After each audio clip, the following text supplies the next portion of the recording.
nanon sa manang among gikawilihan. Sa imong kagawasan,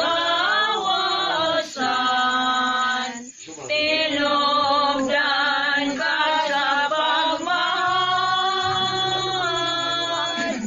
Kay nasinati ko ang imong gulwa, itog yaning kinabuhi ko.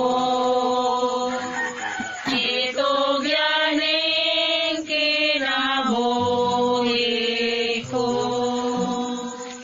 Palihog manindog ang tanan alang sa pangamuyo sa katiling banog ang atong tubag.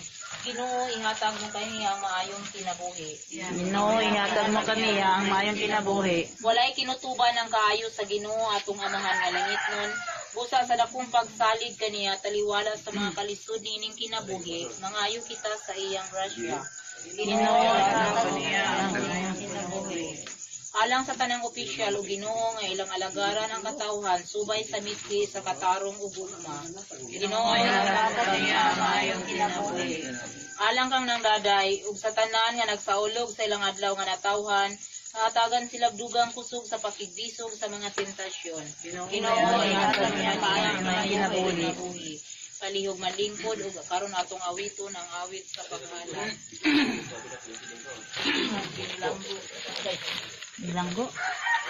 Kato ko nung bilanggo. Na tono.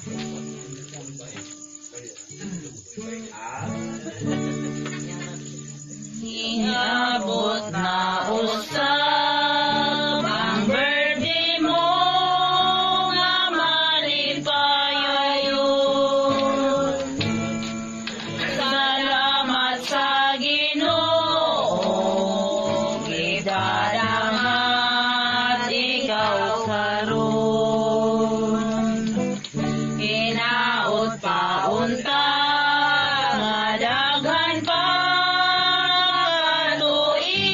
katuigan, nga moabot kanimo sa mga kaigsuonan. Kumusta ka karon? Hingpit ba ang malipayon? Malipayon ka na. Ani nga kami nagawin, uban sa